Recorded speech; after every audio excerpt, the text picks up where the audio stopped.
একমাত্র আদরের ননদিনীর জন্মদিন, তাই তার জন্য স্পেশাল গিফট নিয়ে নিলাম। দুঃখের কথা কি আর বলবো, আমার জন্মদিনের 2 দিন পরেই আমার ননদের জন্মদিন। প্রত্যেক বছরই আমাদের দুজনের বার্থডে একদম পরপরই সেলিব্রেশন করা হয়। 9 আগস্ট আমার জন্মদিন আর 11 আগস্ট আমার ননদের জন্মদিন। তবে ভিডিওটা আপলোড করতে যদিও আমার 2 দিন লেট হয়ে গেল।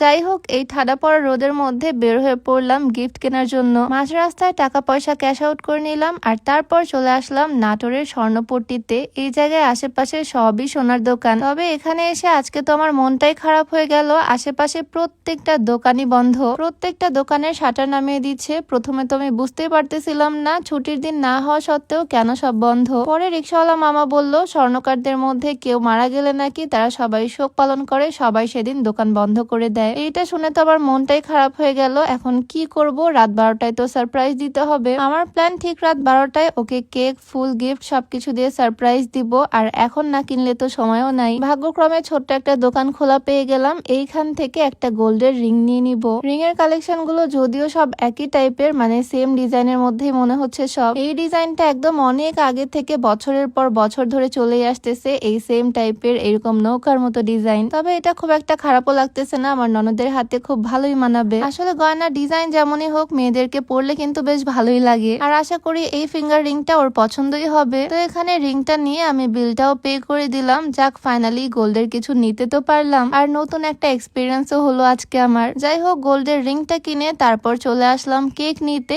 এইখান থেকে ওর বার্থডে সেলিব্রেশনের জন্য রাত 12টায় কাটার জন্য ছোট্ট একটা কেক নিয়ে নিলাম। এই কিটি কিটি ডিজাইনের কেকটা তো ভীষণ কিউট লাগে, পিঙ্ক কালার, এইটাই আমি নিলাম ওর জন্য। হাঁটতে হাঁটতে একটা পুতুলের দোকান চোখে পড়লো, ছোট্ট একটা পান্ডার দিকে নজর গেল, এই পান্ডা নিয়ে নিলাম একটা। পান্ডা ক্যারেক্টারটা আমার ননদের খুব পছন্দ, সেই জন্য আর কি নিলাম। ওর জন্য কিছু চুড়ি আমি পছন্দ করে নিলাম, গোল্ডেন কালার কাশ্মীরি চুড়ি, এগুলো যে কোনো ড্রেসের সাথে পরলে মানাবে। এরপর ওর জন্য আমি একটা পারফিউম সিলেক্ট করে নিলাম, এক জোড়া বড় ঝুমকা নিলাম, লিপস্টিক, নেল পলিশ, আরো অনেক কিছুই নিয়েছি। মোটামুটি অনেক কিছুই কেনা শেষ। তবে এরপরও আরো অনেকগুলো গিফট আমার অ্যাড করার প্ল্যান আছে। সবকিছু নিজ হাতে র্যাপ করে নিব, সেই জন্য আমি র্যাপিং পেপারও নিয়ে নিলাম। আমার শোরুমের সামনে থেকে ঘুরে যাচ্ছি, এখানে আসতে আজকে আমার লেট হয়ে যাবে। সকাল থেকে শোরুমে টাইম দিছি আর এখন ননদের গিফট কিনতে ব্যস্ত। প্রচুর ব্যস্ততার মধ্যেও সময় বের করে আমি ঘুরে ঘুরে ওর জন্য গিফট কিনতেছি। চলে আসলাম ফুলের দোকানে, ওর জন্য ছোট্ট একটা কিউট ফ্লাওয়ার বুকে নিয়ে নিলাম। ভিডিওর মাঝে বলতে চাই, তোমরা যারা ওজন বাড়াতে চাও এই সাপ্লিমেন্টের কম্বোটা ট্রাই করতে পারো। এগুলো বিএসটিআই কর্তৃক অনুমোদিত।